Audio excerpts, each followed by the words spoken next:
নমস্কার প্রিয় শ্রোতা বন্ধু, সৃষ্টি রহস্য চ্যানেলে আপনাদের সকলকে পরম শ্রদ্ধার সাথে স্বাগত জানাই। জীবনের ভিড়ে আমরা প্রতিনিয়ত ছুটিয়ে চলেছি নিজেকে, টাকা, সফলতা আর সুখের খোঁজে। কিন্তু লক্ষ্য করে দেখেছেন কি, শেষ কবে আপনি কোনো মানসিক চাপ ছাড়া মুক্ত মনে হেসেছিলেন? আজকের যুগে মানুষের কাছে সম্পদ বেড়েছে, কিন্তু হাসি ও মানসিক শান্তি হারিয়ে গেছে। আপনি কি জানেন, শ্রীমদ্ ভাগবত গীতার সূচনা হয়েছিল পরম বিষাদ দিয়ে, আর তার সমাপ্তি ঘটেছে পরম আনন্দ ও হাসিতে। কুরুক্ষেত্রের রণক্ষেত্রে যখন অর্জুন হতাশায় ভেঙে পড়ে অস্ত্র ত্যাগ করেছিলেন, তখন শ্রীকৃষ্ণ কোনো গম্ভীর মুখ নিয়ে নয়, বরং এক হালকা মিটিমিটি হাসি দিয়ে তার বাণী শুরু করেছিলেন। গীতায় এই হাসিকে বলা হয়েছে প্রসন্নতা। আজকের এই বিশেষ আলোচনায় আমরা জানব শ্রীমদ্ ভাগবত গীতার আলোকে প্রকৃত হাসির গুরুত্ব কতখানি এবং কিভাবে মনের বিষাদ দূর করে অন্তরের আনন্দকে জাগিয়ে তোলা সম্ভব। আসুন সবাই মিলে পরম ভক্তিভরে বলি রাধা রাধা। শ্রোতা বন্ধু, ভাবুন একবার, চারপাশ রক্তক্ষয়ী যুদ্ধের জন্য প্রস্তুত। অর্জুন কান্নায় ভেঙে পড়েছেন, আর সেই চরম মানসিক মুহূর্তে ঈশ্বর শ্রীকৃষ্ণের মুখে এক প্রশান্ত হাসি। এই মৃদু হাসির গভীর আধ্যাত্মিক অর্থ রয়েছে। শ্রীকৃষ্ণের এই হাসি অর্জুনকে বুঝিয়ে দিয়েছিল, যে সমস্যায় তুমি আজ দিশেহারা, পরমাত্মার দৃষ্টিতে তা প্রকৃতির এক সামান্য খেলা মাত্র।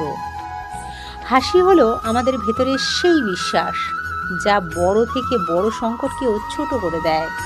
মানসিক চাপ ও দুশ্চিন্তাকে জয় করার প্রথম হাতিয়ার হলো পরিস্থিতির মুখে দাঁড়িয়ে একটি শান্ত হাসি। আমরা সাধারণত বাইরে কোনো কৌতুক শুনে বা ভোগবিলাসের মাধ্যমে যে হাসি তা ক্ষণস্থায়ী, কিন্তু গীতা আমাদের শেখায় প্রসাদ বা মনের প্রসন্নতার কথা। মন যখন প্রসন্ন বা আনন্দময় থাকে, তখন জীবনের সমস্ত দুঃখের বিনাশ ঘটে। প্রসন্ন চিত্তের মানুষের বুদ্ধি খুব দ্রুত স্থির ও দৃঢ় হয়ে যায়। আধুনিক বিজ্ঞানও আজ স্বীকার করেছে যে মানুষ যখন হাসে, তখন মস্তিষ্কে হ্যাপি হরমোন বা ডোপামিন নিঃসারিত হয়।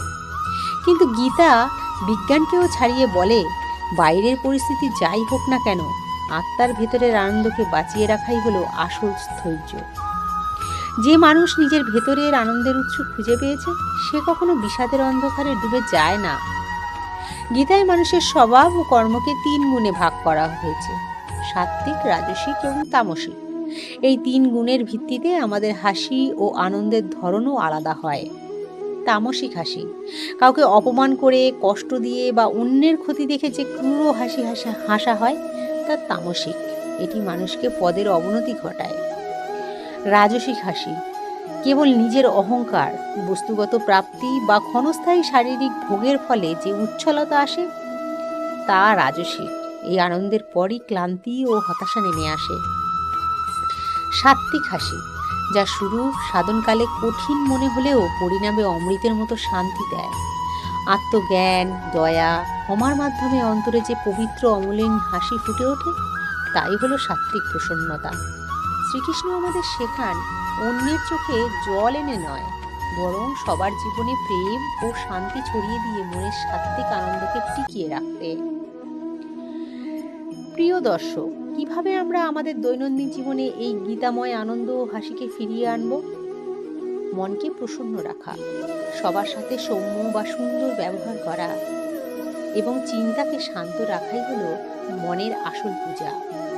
জীবনের ছোট ছোট বিষয়ে জটিলতা না বাড়িয়ে ফলের আশা ত্যাগ করে নিষ্কাম কর্ম করুন।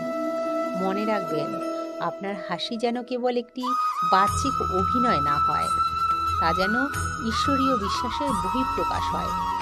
পরমাত্মা আপনার ভেতরেই আছেন। এই অনুভূতির চেয়ে বড় কোনো আনন্দের কারণ হতে পারে না। আজকের এই বিষাদ জয় ও হাসির পরম তত্ত্বের আলোচনা যদি আপনার মনের ভার কিছুটা হলেও হালকা করে থাকে, তবে কমেন্ট বক্সে পরম ভক্তি ভরে লিখুন জয় শ্রীকৃষ্ণ। সৃষ্টি রহস্য চ্যানেলের পক্ষ থেকে আপনাদের সবাইকে অন্তরের শ্রদ্ধা ও ভালোবাসা। হাসি খুশি থাকুন, গীতাময় সত্যে নিজেকে ভরিয়ে তুলুন। রাধে রাধে।